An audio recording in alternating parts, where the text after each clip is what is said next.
right, TGIF everyone, and welcome back to In Case You Missed It. You got me this Friday. Joe is out today, but we've got a big topic and a great new guest to unpack this topic. As we think about the number one thing as I travel the country, talking to state and local government leaders, outside of cyber being the number one priority, the real thing that we keep hearing is workforce.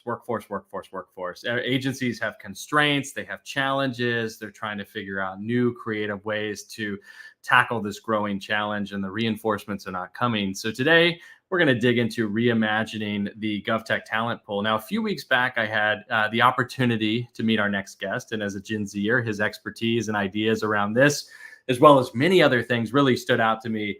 And so I wanted to make sure that we brought him on and gave him an opportunity to talk a little bit about that. So let's welcome to the show, first-time guest, Zach Nandapurkar, the Senior Solutions Engineer for SLED at Axonius. Zach, thanks for carving some time out on a Friday to join me. Yeah, Dustin, thanks for having me. And you know what I have to say here is been a big fan of the show.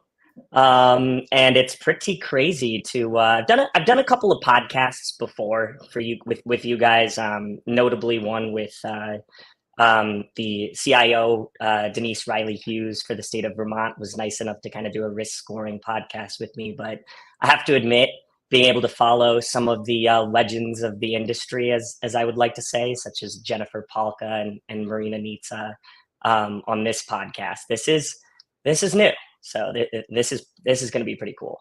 Well, we're glad to have you on, and I have a feeling that this is going to be the first of many more times that we'll see you on In Case You Missed It. So maybe to start, love for you to share a little bit about your journey into this market. What sparked your interest? I mean, I think this goes way back to your sophomore year in college. Yeah, so I think, the takeaway here is that inspiration is a powerful thing. I can't really pinpoint exactly why, from a existential perspective, I got into GovTech. But I do know when I was a kid, I watched two types of movies. I watched movies about spies, and always liked to pretend that I was that dude that helps the James Bond get the job done, who stays back at the HQ. And then I like to watch a lot of shows and movies about the state of California. And one of my favorite movies was The Internship. So somewhere along the lines of that, I ended up, really wanting to move out to California and study technology, study computer science. It was at the point, I grew up in Chicago, but it was at the point where I actually just applied to college up and down the California coast, did not even look back, and ended up going to USC. And one of the things that I think is really important to kind of mention here is that from 0 to 18, you really spend, like, your goal is just to get into college, right? Like, that's the only thing we're thinking about. That's the only reason why I'm kind of taking classes. And sometimes you kind of lose sight of what you really want to learn, what you really want to study. I remember my dad and I were even just talking about the fact that computer science was kind of recession proof at that time, at least. And we don't know if that's the case anymore, but that's the thought that was going through my head. And I got to USC, and I realized pretty quickly that I did not have the chops to become a full-time software engineer. Ended up taking a 2-unit course, a course that really didn't kind of progress me over to graduation as much, but it's called something like From Hackers to CEOs, how to, introduction to cybersecurity. It was taught by a professor named Joe Greenfield. I owe that man, because, that's what really set me on the right path here. And one of the things that class did that no other class really did for me was it brought the practical side to it, actually doing the labs, actually compromising a machine, bringing industry folks in to guest lecture. We had guest lectures from CrowdStrike, from the NSA, from the Secret Service. So you could really picture yourself in that role. And I think that kind of took me back to my love for the James Bond, for the Top Gun movies, where, I had this opportunity to see a career helping, state and local governments and government as a whole. I think you also had a little bit of a project with some drone vulnerabilities in college that that seem to be a part of that shaping process. Tell us a little bit about that. Yeah. So again, takeaway here is a lot of the coursework that these universities teach is up online. The syllabus, what the students are studying, what kind of work they're doing. It's definitely worth the time if you're a CIO or CISO to check that out. Reach out to some of the professors. One of the capstone courses, kind of the grand finale of the computer science program at USC, you have to go out and do a project with a real stakeholder. That could be the university. In my case, it was a defense contractor that was sponsoring a project that involved discovering vulnerabilities with a drone, and also potentially developing exploits for them. And I think that the lesson learned there was that it wasn't actually as hard as I thought to find an exploit that allowed us to take control of the drone. We're talking about some pretty insecure methods and protocols there. So I just remember that's when I kind of learned the difference between a vulnerability and a 0-day vulnerability. Like, oh, vulnerability is not super hard to discover, right? But 0 days, completely different ball game.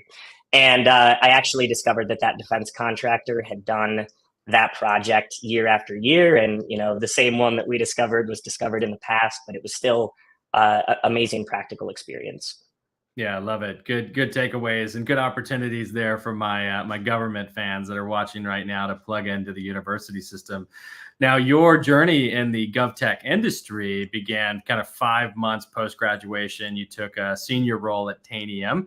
What was it like stepping into that? Coming out of kind of the college ecosystem. How did you manage expectations? Tell me a little bit about that transition from academia into now the world of GovTech.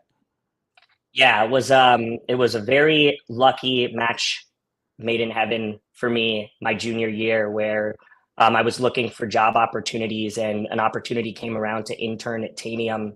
And actually, it was the first time Tanium had done an internship for their technical account management program.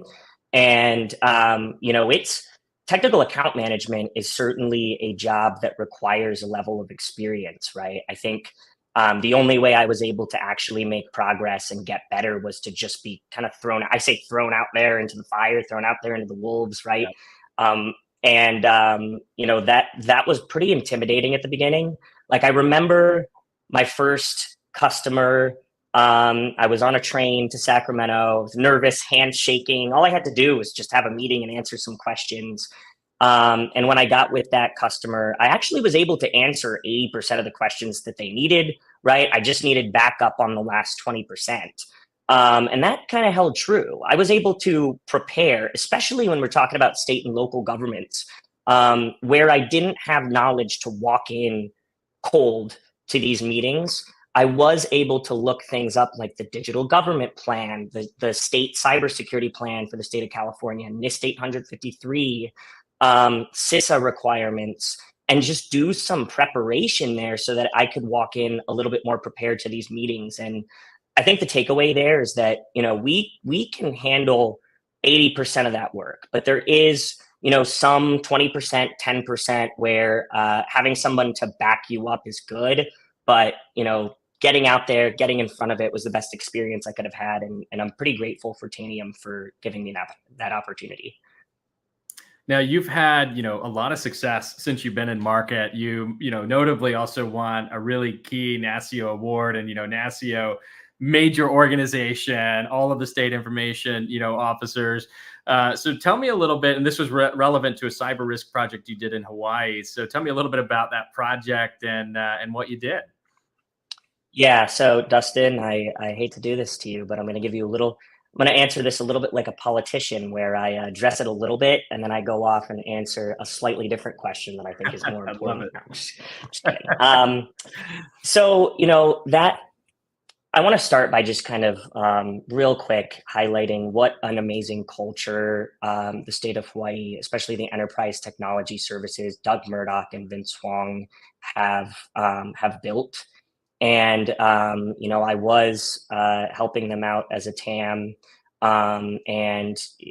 We were kind of doing some patching work, we were doing asset management, but I was a little bit nervous to kind of reveal how much experience I had in the industry, just because it's so it you just didn't see that kind of situation happening. But once I walked into that room, I remember I landed in Honolulu around 5:30 p.m.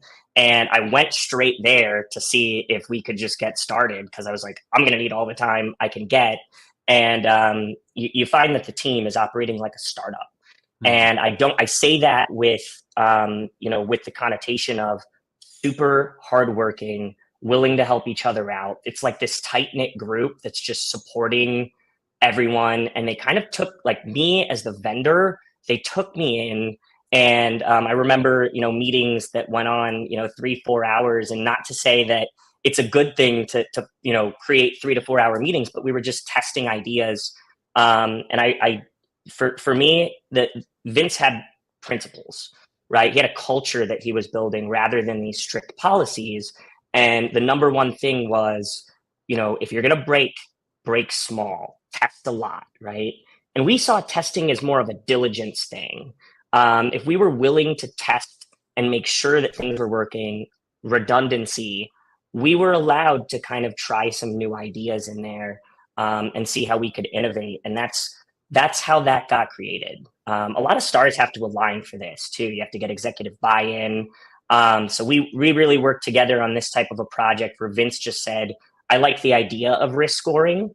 Tanium had released a risk scoring project or product at the time, but it's up to us as the implementation team to take what your product is, what the vendor builds, and actually turn it into something that delivers a service, right? Or make it a service delivery project where it answers a key question, and it also solves a challenge in the format that needs to be solved. So in this case, Vince and Doug, they needed something where they could make a split-second decision about cyber risk in the state. And we had to take what we had and made sure that in 15 seconds, you could look at this dashboard and make an inference on what the cyber risk was in the state. And that's what we really wanted to do.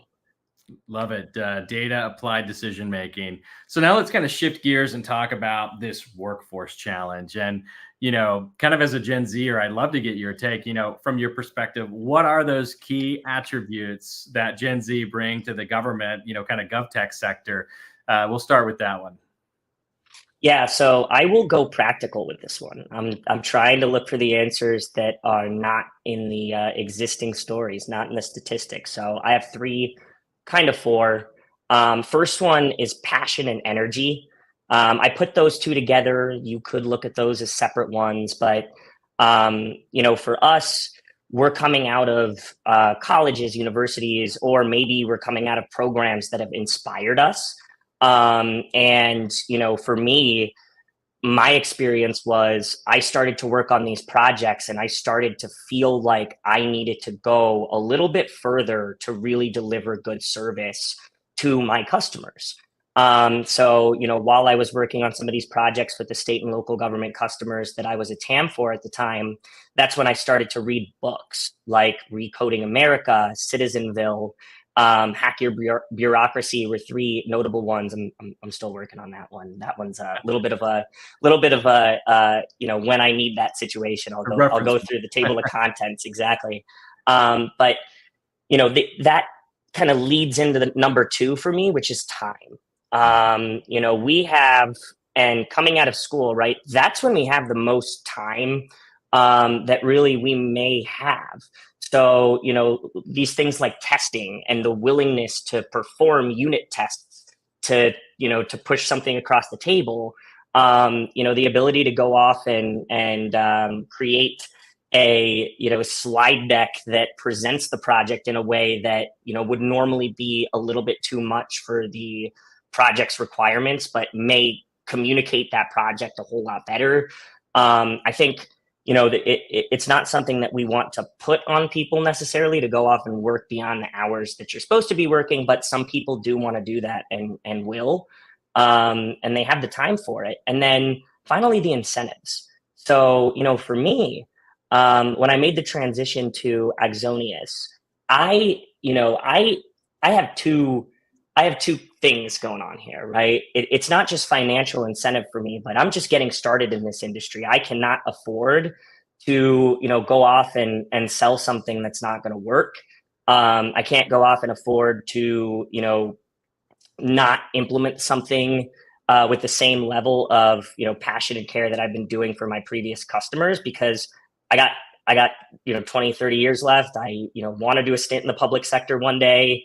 So I'm very incentivized as an early career individual to do great work for state and local governments, to spend the time doing research outside of the normal working hours to understand the policy that you have to implement.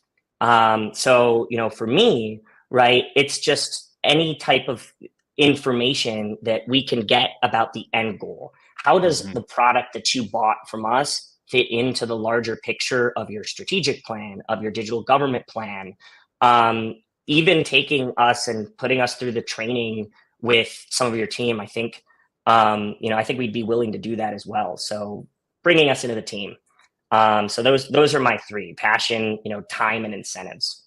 Those are great. Now, as you think about, the industry as a whole, there's so many different books that are out there that, try to break down Gen Z tactics of recruitment and retention and the psychology of what they think. So, you know, in your opinion, what are some of the concrete steps that people in our market can take to attract and retain some of these Gen Z, younger talent individuals that have so much that you said, that they bring to the table? Yeah, that's a great question, and I'll try to be practical with this one too. So I got three. Options, brand, and location. I'll stay practical with these. So, I particularly, and I do want to transition into the public sector for a stint, and even for longer than that. Right, that's kind of been my dream. But what I'm looking at right now is I really love living in California, and in the back of my head is like, you got to buy a house at some point. And for the roles that I think I would be qualified for right now in San Francisco, that's hard. In many other places, it may not be hard. The general rule that we get told by these by financial advisors is 30% of income, or less for rent. So if you're kind of looking at hiring Gen Z, I'd take a peek at how that works out in your area, and I think that can be a good guide to maybe some other ideas, right? And I'm not saying that that's anyone's fault, but options. So the NFL, sports, college sports are all doing this thing where take NIL in college sports, where athletes are coming in, they're getting scholarships, but they have this opportunity to kind of make money on their name, image, and likeness. This might be a little bit of a far-fetched idea, but if there's incentives for people to go above and beyond, I don't know, work on a project, an unsolvable challenge, and someone can be incentivized to go after that, and maybe there's some financial gain within the government system to achieve that goal. I think that's one thought, right? Some sort of a prize type, solve this challenge and get a grant, or something like that. I think number two is brand. Mhm. And you'll see I have maybe more CISA branding behind me than I do my own company. And I think that if you look up the CISA strategic plan for, I think, 2024 to 26 or 23 to 27, the newest one, it's just so clear. It is branded really well. I think they've got this kind of Captain America, but also Department of Homeland Security. And I was fortunate enough this week to get to meet Jen Easterly at RSA, and she's got this brand herself of making DHS approachable. Not to say it wasn't before, but just make it seem a little bit more like it's got the tech culture, and that's really inviting. I actually spent a ton of time trying to build relationships with CISA because they had a booth, they had the giveaways. It was like very inviting, and their brand was really on display, and that really pulls me in. And then location. A lot of capital cities don't coincide, aren't necessarily the largest city in your state, or aren't necessarily the city that a lot of folks out of college are moving to in the state. Sometimes they are, like Austin. Sometimes they may not be.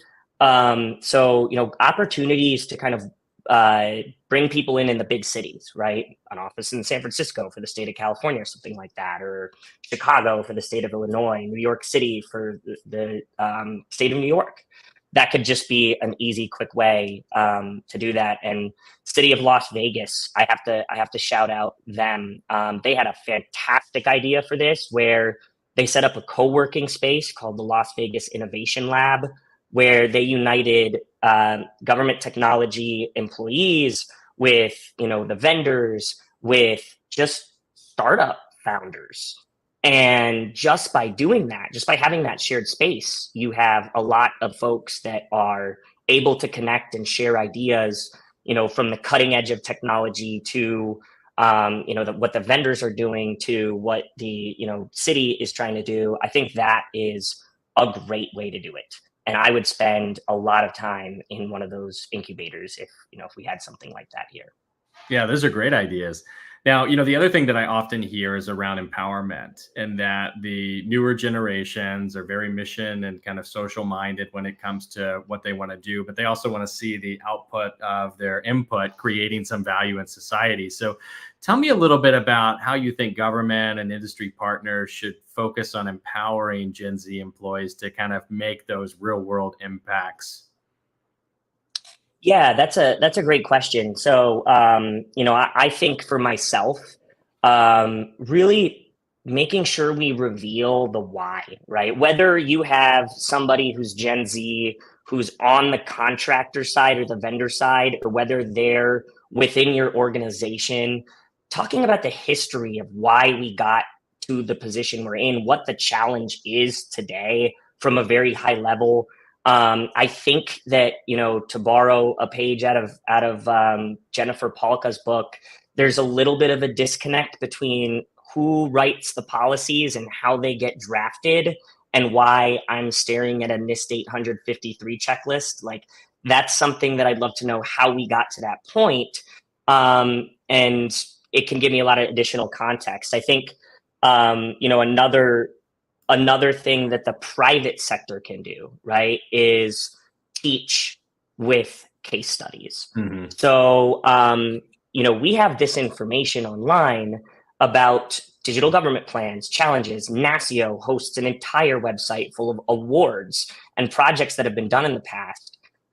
There's no reason why the private sector can't train employees based on case studies, where, you take maybe a BDR, and you take a junior technical account manager and a junior sales engineer, and you say, you're walking into a customer with 8 departments, 4 different AV products, and now go, tell me how you would build an asset management solution for that, or something like that. So we have all of that data, and I think that we can use that case study approach to accelerate folks in delivering good service at a young age, especially on the private sector side. Yeah, those are great ideas. Now, as you think back, in your journey, who have kind of been the mentors in this field that have kind of helped shape your journey, and what have you learned from them? Yeah, so for me, mentors come from all different areas, and most of the folks here I've at least met, but I do consider authors to be mentors as well, even though I haven't met them yet.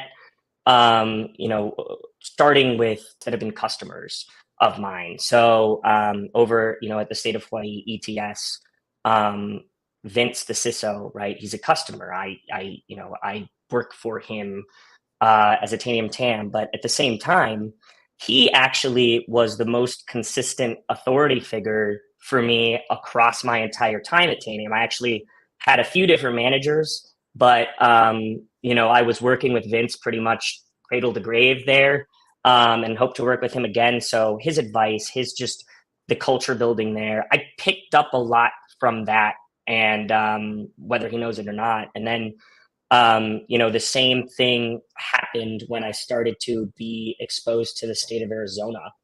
If no one has had her on the podcast yet, I would suggest Jennifer Pittman Leeper, JPL. She really came into Tanium after years and years and years of working for the state of Arizona, and started talking about this idea of whole of state cybersecurity. Mm-hmm. And I, shame on me, thought that was a buzzword at the time, and it ended up probably being the policy that we're seeing make significant change in cybersecurity right now. Having someone to be able to bounce ideas off of that's had experience in the industry, that can tell me whether things are going to work or not and why, and spends that kind of time with you, is so valuable. It really takes a village. But if you're one of the people that is training the young one, you don't have to put necessarily all your time into it, but even answering some of those questions can help. And then the authors, Jen Pahlka, Marina Nitsa, even Governor Newsom's book, Citizenville, which is about you and, your journey in GovTech, Dustin, in the town of Manor, with, the idea to curate ideas from the ground up and try to build policy, leveraging the implementation. That's the inspiration that I needed, right, to think outside of the box and anticipate some of the environmental challenges that were going to come up. So that's how I kind of aggregate and correlate that information into a set of principles for myself. Yeah, I love that. Great group. Some of my same, mentors and other individuals that I've gleaned insights from. So, looking ahead, what are your longer term plans in GovTech? Where do you see yourself? I know you mentioned, potential career stint in the public sector as well, somewhere on that line. Yeah, no, that's a great question. And you know what? I have one more mentor, and that would be Chris Cruz. And he's the former deputy CIO for the state of California, and now he's the public sector CIO at Tanium. But he really exposed me to the different roles that exist and who fills those roles, how they got there, how he got to his position. And it's made me think about some non-traditional paths. So, we always talk about this path where somebody goes into government and they stay there and they work their way up and they become the CISO, and then they transition to private sector and become the SLED CTO. For me, I think it's going to be potentially the opposite, where, I get as much experience in the private sector working for the public sector. And a lot of that does have to do with just being able to build up my life in the city that I want to, the remote work, right? And I know some of that is starting to become reality in government, which is great. But, working at a place like CISA or the California Department of Innovation, or, any of those that are working on these next generation service challenges, the digital ID, the smart city initiatives that come up. I think those are, those have the potential to really make widespread change for government. So, I'm looking at it from the challenge perspective rather than, hey, I want to be this title and that title. I'd love to be in a position to lead a project that solves a challenge that affects the taxpayers, that has that kind of widespread impact. Yeah, I think that's a great point and indicative of the market, right? Like the normal path of, a public sector career is changing, and now people are doing kind of what I refer to as tours of duty, where they go in and they influence something. But you're exactly right. There's other ways to kind of impact the public sector. And it's not always just I work for an industry partner and I work for government. There's, a lot of different things, right. Even like what, Nancy Rainasek and Amanda Crawford are doing in Texas with their volunteer program tied to, DIR. Yeah. It's just so much, there that is really starting to shape this. Now, when we've talked, you mentioned some hopefully not so crazy ideas for governments to appeal to Gen Z. I'd love for you to, share a couple of those with us as well. Yeah, so I have a few. And I think they'll go from more possible to maybe, more of a hopeful thing or a fun thing. But my first, suggestion or idea here that comes to mind is I'm just now starting to get exposed to the world of policy and policymakers and their background. And then, being out in the field as it was referred to, there's a kind of a different persona, different background. So some sort of an exchange program where, let's get congressional staffers behind the keyboard and see whether they can implement the CISA binding operational directives using a product. And then let's get the implementers into a position where they're a staffer for, a member of the legislature or something like that for a little bit. Maybe, as a vendor, I would love and certainly take up any government agency that gives me the opportunity to just spend a week with them, right? We don't even have to work on what our product is being used for, just to kind of understand how things work. Some sort of a program like that where we can be immersed in it. I haven't seen that yet. I'm sure it's happening somewhere. I know there's some great programs like Tech Congress out there that do give that opportunity. And then, I've got a couple of other ideas. I think more volunteer opportunities like what Texas is doing and like what Mandy is doing. I think Mandy is another person that's inspiring in this industry because she's got the brand, DIR's got the brand, but they're also reinventing opportunities to provide service. And, all I got to say is if there was a, CISA volunteer opportunity where we met at some incubator in San Francisco and, I got a CISA patch, I would volunteer. Listen up. Exactly. And then, I think young people, really everyone, who's a vendor in this industry, especially on the technical side, needs an opportunity to build their brand and reputation.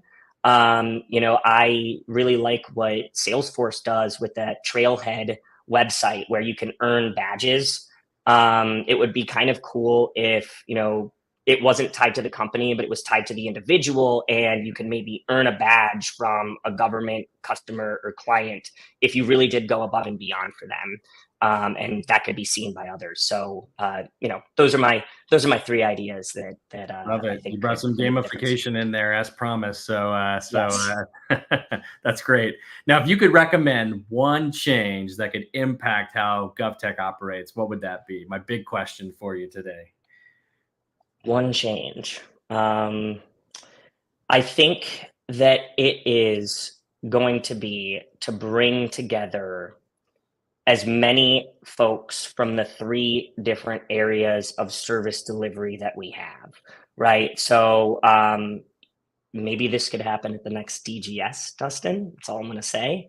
But if we can bring, the policymakers, if we can bring the implementers, and then I'm going to add two more to this. I'm going to add the vendors in, and then I'm going to add students.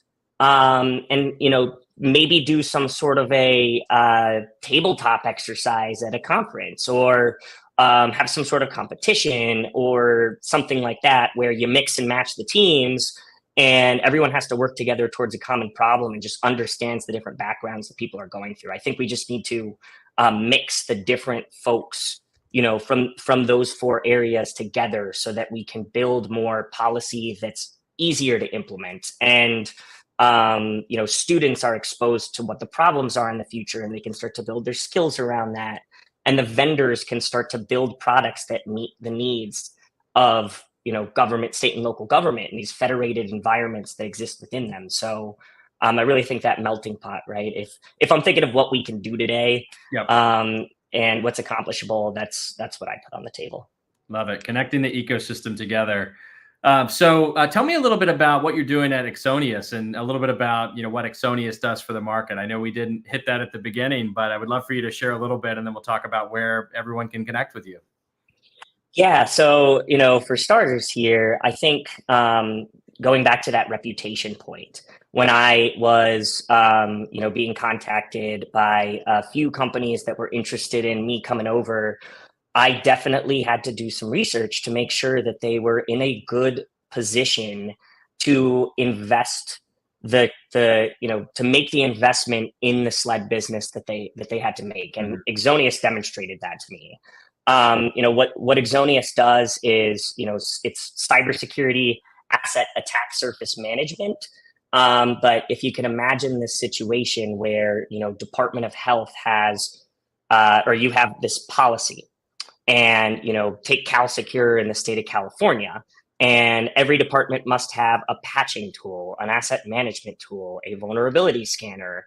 And those people that write the policy have to enforce the policy, but all of those different departments have different patching tools and asset management tools and vulnerability scanners, and they have different reports and they have different outputs. And so what Axonius is doing is, through a API driven approach, pulls all those assets in and correlates them so that you can perform this type of oversight across federated environments. And that, for me, was the palette that I needed to build solutions that addressed policy on top of them, because I view the product as the palette, and I view myself and the solutions engineers and the architects on the public sector side as the artists who need to go build that into something that's going to solve the problem. Love it. And you can see the URL on the screen right there for learning more. But tell me a little bit, final question for you, easiest question. Where can our audience go to learn more about what you're doing in market and connect with you? Yeah, so I love Government Technologies Digital Government Summit. So you'll probably be able to find me at one of those. If anyone's in the Chicagoland area on Monday, I'll be at the Chicagoland Regional Digital Government Summit. I typically use LinkedIn. So if you want to find me online, that's a great place. And we can get the conversation going from there, but would love to hear from the community and hear your thoughts. All right. Well, Zach, thanks so much for carving some time out. It's been super insightful for me. I know for our audience as well, as you kind of helped us get inside the mind of a Gen Zer, but you've got a ton of insights and ideas just about connecting this wider ecosystem. So I know this is not going to be the last time you're on In Case You Missed It, and look forward to having you back in the future.